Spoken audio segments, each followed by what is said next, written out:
Welcome to the Fabulous Fifties and Beyond. I'm Jim Pollard, your co-host with my wife, Jeanetta. Today we're going to talk about a very important subject with seniors, and it's frauds that are being perpetuated against seniors and the different things that are going on, the amount of crime. So you stay tuned and we'll be right back. And he'd say, go with what you got. Start from where you are. Give it your best shot.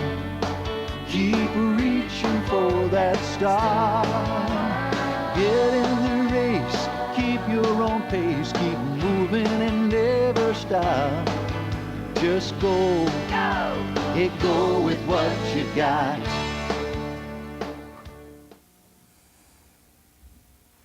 I'm Jim Pollard, your co-host with my wife, Jeanetta, and our guest today is Kevin Byers, who is a detective with the Marshall County Sheriff's Department. We're going to talk about frauds and the different scams and things that are going on against the seniors today. Let me say that it's not only against seniors, but I think that seniors are kind of more gullible, aren't they, Kevin? It's this trust. I think it's this trusting, more vulnerable. But it's this wall of trust that seniors have that the younger people are a little more apprehensive about some of the stuff, aren't they? Exactly. And there's a lot of it going on today, aren't there? I know you brought us some stats on some of the things that's happening regionally and statewide, so share some of that with us now.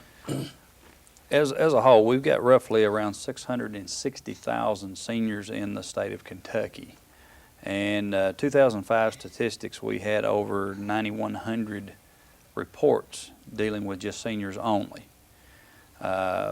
Here in the purchase area, we're roughly right at the average for the state. We have roughly 40,000 seniors here in the purchase area and had over 470 reports last year of crimes against seniors. Most of that is, like you were saying, the scams that are out there, and we're getting a large influx of those scams, whether it be by telephone, by letter, or by email. Well, we were brought up to trust everybody. That's what that's what we were. Yes, and it's hard for us to get over that. Exactly, and that's where these folks, that's where they prey, because you were brought up to help your neighbor out. Right. And if anybody calls needing a helping hand, you're there willing and able to do it. And that's what these folks, they count on, that type of attitude. And they do get in various ways looking for bank accounts, personal information, to where they can take these items and use them to their advantage.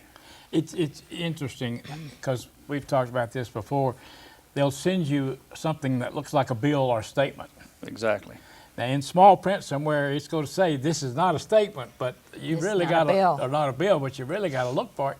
And they're invoicing you for something that you've not gotten. Exactly. But if you send it in, then you got it. Funniest thing is, we have some friends of ours, won't call their names, but we were out with them last week, and they said, well, Christmas came early for us this year. I said, yes. So we got a call from our insurance agent, said, we want to talk to you about a piece of property listed on your insurance. I said, yeah, what was it? I said, it was a rental house. I said, we don't have a rental house. I didn't think you did, but said, we want to talk about it. So they went in, and at one time they did have a house, but the invoice would come in every 6 months and they would pay the premium. The house had been gone for over 2 years, but it was just pay the premium. They did it without anything, but fortunately they were dealing with a very honest company. They gave them all their premiums back. Right. But I have a feeling that some of these things you send in, you're not going to get them back, are you? No, you're not going to get them back. And it would be prudent of everyone to read everything very carefully. And if you don't understand it, have someone to come over and look at it also to help you to understand what is actually going on and what is sent through the mail. Because a lot of this is really hard to understand. Yes, it is. And especially for seniors. Mm-hmm. We've the hardest thing that I have to understand is some of this Medicare stuff that goes around. And I'm very careful because they'll send, these different companies will send you all this stuff in, and you try to read it and you try to make sure you're right on it, but I don't always know whether they're right or not. Yeah, it's that particular aspect of Medicare and stuff. It's very confusing for the folks that are actually putting the information out there also. Right. Yeah, we have one lady who's a guest on our show a lot, and she works with the new prescription card. And I was talking to her a couple of weeks ago. She says, you know, it's all up for grabs again next month, or in November starting again. She said, if I can get more information, I'll come back on and we'll talk about it. She said, but now, you know, they're totally confused most of the time. You said we have how many seniors in the purchase area? A little over 40,000 seniors in the purchase area. And there was 4,000? 476 to be exact reports just on seniors alone. Is that like 1%? That's roughly about that, yes. Is Of course, that, a lot of them are not reported, right? Yes, a lot of them are not reported. and a lot of that's from embarrassment, isn't it? I would say so, yes. That they're just so embarrassed they don't want to say anything to anybody about it. And I guess a lot of it goes on, they don't even know it's continuing to go on. Right. What are some of the scams that are going on today? Some of the things that I have seen in Marshall County, there is the Canadian lottery. This past summer, we have gotten a lot of those letters in Marshall County. Fortunately, a lot of those folks have called the sheriff's office, actually brought the letters by to us, and we will tell them that it is a scam. Actually, what it is, they have a check that's in with this letter saying that they have won a certain amount of money, and this is their down payment. All they need to do is cash the check, send in the bank account information, and they will deposit the rest of the money into their account. Well, actually all it is the check is no good, and it takes roughly about 10 days through processing to finally figure out that it is not a legitimate check. And once that is established, the person that cashes the check is actually responsible for replacing the money back to the bank or wherever they cash it at. Well, so the check that they cash is more than what they've won? It's a portion of what they've been told that they've won. Okay. I've seen anywhere from $950 checks up to $6,500 checks. They stay under a certain dollar amount. Anything over $10,000, the government wants to know where that money come from. Right. So they stay under that amount so it doesn't throw up any flags or anything, but the checks aren't good, but they are created on legitimate banks. What I mean by that is they use the bank's name, the address, where they're from, but the routing and numbers and all that, they're fake. And it takes roughly about 10 days for it to process before you find out that it is not a good check. So basically what they're doing is they're putting the money in their account, then writing out a check to the company. Well, actually, they're sending in their bank account information for them to wire it to their bank account. And actually, what they do is they turn around and they clean out the bank account So electronically. that's basically, so they're actually wanting to clean out their account electronically Yes. then? Mm-hmm. Oh, so that's how that works. Right. Well, see, I got one of those in the mail, and I looked at it and I says, how can I win when I haven't entered? That's the other thing, yes. You know, I looked at that thing and I said, no, that's got to be a scam. How can you win when you haven't entered? Anything that you get in the mail that has a Canadian stamp on it saying that you've won money, it is a scam. It's not legitimate. So we're trying to make folks aware of that as much as possible. I remember 10 years ago, I got scammed by a Canadian company. It wasn't the lottery deal, but it was another deal, and they scammed us pretty decently. And there wasn't a thing. I mean, we tried because we had there was a group of us all over the United States that was involved in it. Right. And we were, I don't want to say prominent as such, but we were all movers and shakers in what we were doing, and they scammed us. And these people, we thought we had checked them out real good. Well, not good enough. Exactly. So they got us. So that's one of the things that's going on right now. What's some of the other things? Because I think our people need to know about these things. Some of the other things that are going on is being called at home. Someone will be on the other end of the line saying, we are from your local bank. They won't identify what bank it is. We're just from your bank. We think we may have a virus in our computer system. we need to verify that your account is okay. What is your account number so we can verify this and make sure that the account is still intact? Well, any legitimate banking institution will not ask you that information over the phone. It sounds good. It sounds, they're very pleasant, sounding like they are very helpful, wanting to help you out to make sure your account is intact. But again, if you give them the account number electronically, they will go in and they will clean the account out. That's their whole purpose. And Jeanetta was talking once before when we had talked about this. If it's a company outside the United States, there's not much you can do about it, is it? Not really. There's not a whole lot you can do. If it's outside the continental U.S., there's really not a whole lot you can do about it. And yet they can still electronically pull the money. Sure can. Yeah, it's very difficult to investigate as well as convict those type of crimes that occur outside the United States. Very hard. We had a friend who got taken by the wasn't it Nigerian The Nigerian, the scam? African scam. Yeah. Big time. She sent I don't know how much money in, and it's like sending 10,000 and you'll Right. get 200,000 back or Mhm. something like that, and of course you get nothing. And it's gone, and That's like I said, right. there's no real good way to prosecute, investigate, or anything such as that. I mean, they took her big. She kept sending them money. She actually flew to Germany to meet with some of the people, and I mean, they milked them dry. And it was just, it was sad that, what happened. They were business people. Exactly. Lost their business and everything over it. Just milked them dry. Now, what was it about the Ford? I know I got one of those calls, and I just hung up. Do you remember? Do you know? I haven't been associated with that. I've heard something about it, but don't know exactly the way that one works. I think you were supposed to want a Ford, but I don't. Evidently, you had to do something.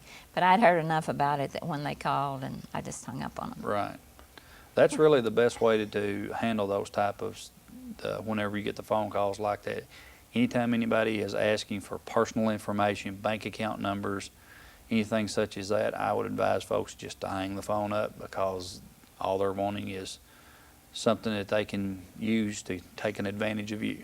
And see, I think that's another thing that seniors do not realize today is the speed with which they can milk their account. Yes. Because, I mean, I guess if I had the proper information, I could just go to my computer and get it just like that. Yeah, in this age of technology, even as little as 10 years ago, the information did not flow as quickly as it does now. Right.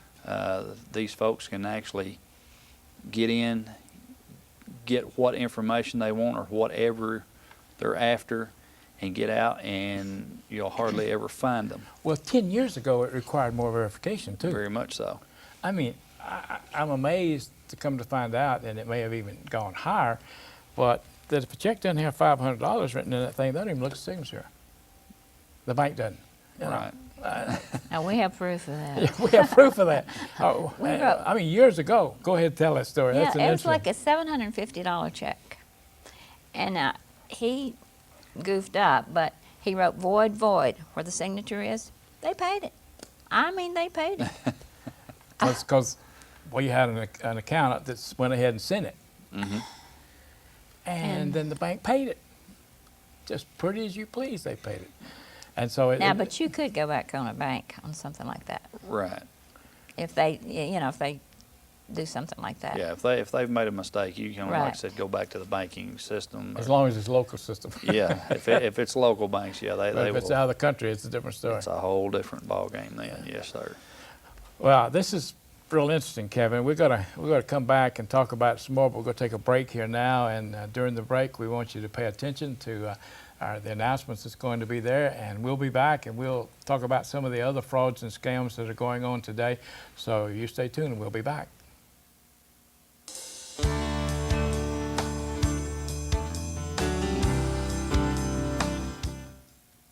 I remember it as if it occurred 10 minutes ago. My mom was hit head-on by a drunk driver and almost killed. When this man crashed into my mom, he really crashed into our entire family. A part of my son died that day. The nightmare started about a month after the crash. I saw my 8-year-old daughter become an adult overnight. It was really odd to be brushing your mom's teeth because she couldn't. I, at that point, lost all ability to be a wife. They ended up separating and getting a divorce. Our family unraveled. She fell into depression, and that led into getting heavily into drugs. You can't ever get back the time that was lost. We all are survivors. One crime can have many victims. My mom and I are there for each other.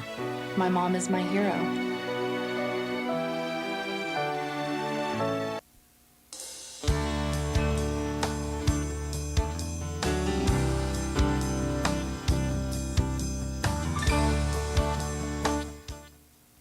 I'm Jim Pollard, your co-host with my wife Jeanetta, and we're talking about scams and frauds against seniors today with Kevin Byers from the Marshall County Sheriff's Department. He's a detective with them. We've talked about some interesting things already, but we've got some more interesting things to talk about, things that are going on right now in your neighborhood. Might be the next person that knocks on your door. Might not be, but we need to look at some of these things. Kevin, we were just talking about during the break some of the things that are going on, and we've just had a few storms through here. Let's talk about some of the things that's out there now.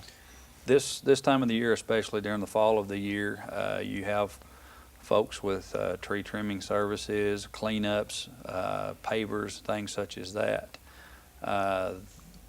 These scams continue to go around every year.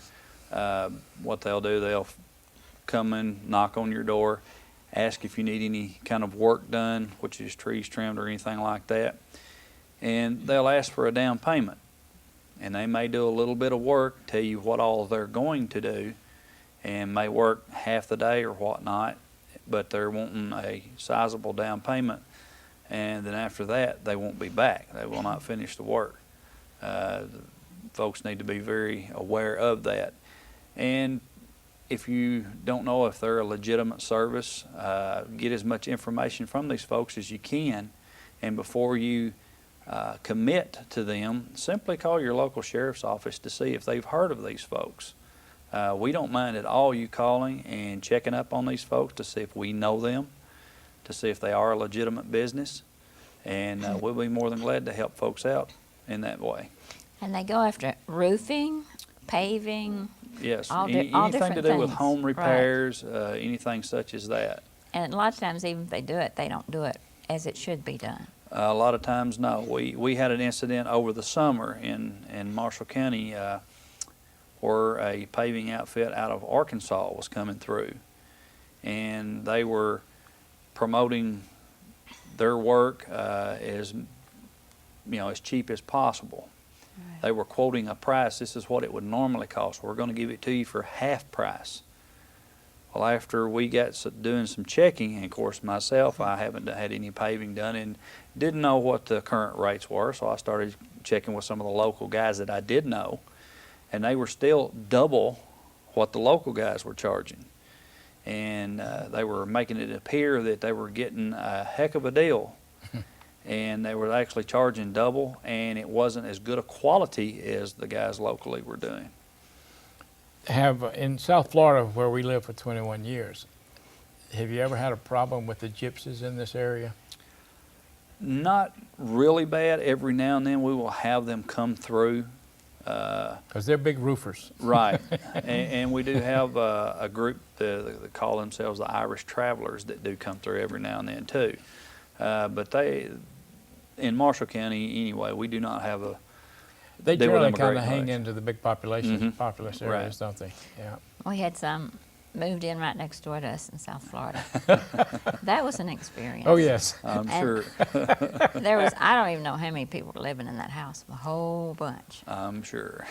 Well, let's talk about, because this happens so many times, and I don't know, you've probably got a proper term for it, but how that two people will work one house with one person Right. to get their attention while the other one goes through the house, does things. How does that work? And well, I know I'm sure you got a name for it.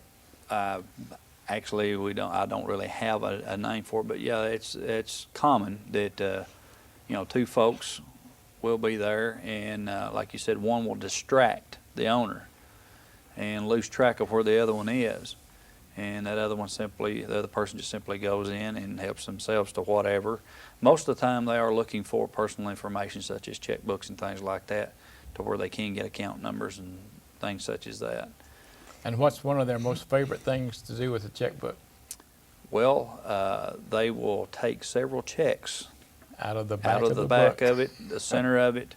Yeah. They will write those checks, pass them, and like I said, if they can get that account number, then they can use that in various Yeah, ways. because that can be used anyway over the phone or for Yes. merchandise or over the internet or anything. Right. Once they've got that number, they don't even have to have codes, do they? No, and like I said, once you get any kind of personalized number, whether it's Social Security number, dates of birth, account numbers, things such as that, then there's a vast amount of things that can be done with those numbers to manipulate it in any way that they see fit, especially with today's technology.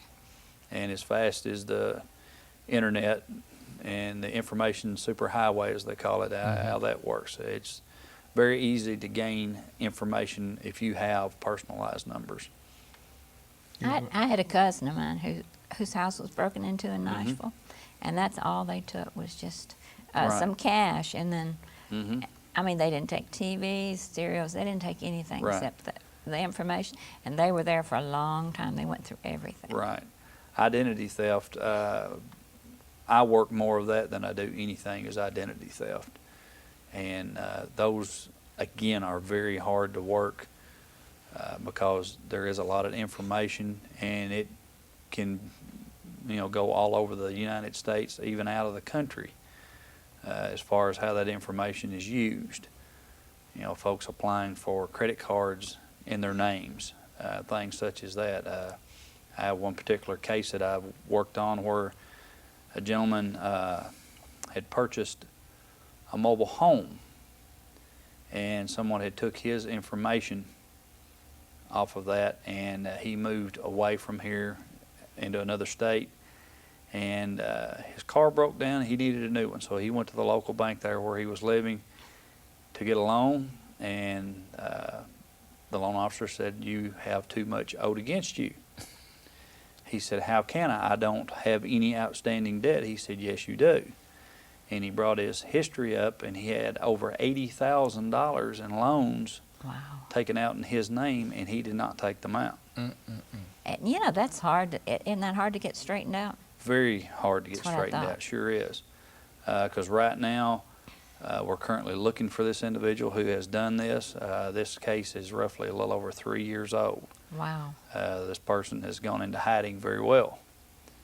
And until that part of the case is resolved, then there's not really a whole lot we can do to help out until there's closure on that. So that man still, his credit is still, He is still currently working on it, and the local bank is willing to help him out, but as far as to try to straighten things out completely, it really won't have any closure until that till person you find is the found. other person.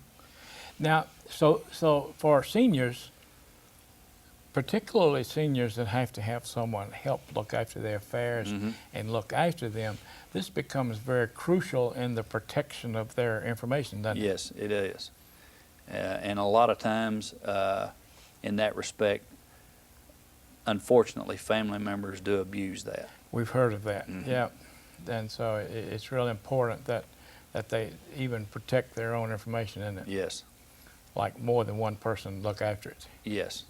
If you do have an executor of the state or your power of attorney, it needs to be carefully thought through to who you want handling that information. Because sometimes, yes, family members do take advantage, And a power of attorney is just carte blanche, isn't it? pretty much. Is it hard to, look, okay, let's say you gave somebody power of attorney and then you wanted it back. Is it hard to do that? There is a lot of processes that you have to go through to get that back, because once the person has been given power of attorney, They can do anything. pretty much they can do Anything. anything, and it's going to be very hard to get it to go back the other way. Because what were the reasons why you turned over power of attorney to this person? Well, And that's the reason that they're going to use as to, well, you don't need it back because that condition still exists. So that's what you run into then. Very much so. Almost like an irrevocable one, isn't it? Mm-hmm. Yeah. But So you do have to be very careful. Very careful. Very Mhm. careful. as we think about seniors, and I know people that take care of them is one thing important. The false statements is another thing that's important. Now there was an article in the Wall Street Journal last year called "The Graying of the Internet," which was saying that more and more seniors are being involved in the internet today. Mm-hmm. That can be a very crucial place too, can't it? Yes. That there are also a lot of scams that are out there over the internet. Some of these scams look very legitimate. One of the biggest ones going around is eBay and PayPal. Again, they're looking for personal information to where they can drain accounts and stuff, and it looks very professional, looks exactly like eBay and PayPal. There are some banking institution scams that are going around that it looks like the real thing, and it's not. And maybe we should say that it's not eBay and PayPal that's perpetuating them. Exactly. It's the crooks that's copying their information and trying to get their information, because Exactly. a PayPal account is just like a checking account, or Mhm. an eBay account is just like a checking account. Once they've got your proper information, Right. they can. We heard the story coming in about a 3-year-old in England who bought a pink convertible from eBay, and it said the next time mother went online, $17,000. she found out she had bought a $17,000 automobile. So I guess the kid had all the information. Mm-hmm. Said fortunately the man thought it was so funny that he just put no sale in it and Right. kept it, But these are things that can happen, and you can really be hung out for them. Yes, Because once they get that information, they just run, can't they? exactly. And like I said, once they get those personal numbers, they can do a multitude of things. Well, identity theft is one of the worst things going right now. Am I right or wrong? Yes, it's largely of what I do as far as detective for the sheriff's office. I work a lot of the identity theft cases. And we don't think about it happening around here. Mhm. We But think at the big cities. It does. It happens quite often around here, a lot more than what everybody actually realizes. Well, Kevin, we're out of time, believe it or not. And this has been really informative and good. And I hope it's good for our audience, because if they'll pay attention to some of these things, maybe they won't get caught, because we read in the paper and see on the news of people in our area getting caught in these scams all the time too. And that's been the purpose of our show, is to help you to see what's going on so that you might avoid it. So we encourage you to watch our show each and every week. We have some interesting information on, interesting guests, and a lot of good pertinent information. You stay tuned and come back with us each week. And we again thank you, Kevin, for being with us. Thank you for having me. And be sure to look at our website, which is thefabulousfifties.net. And Jeanetta, give me our address. P.O. Box 7, Bose, Kentucky, 42027. Use it or lose it.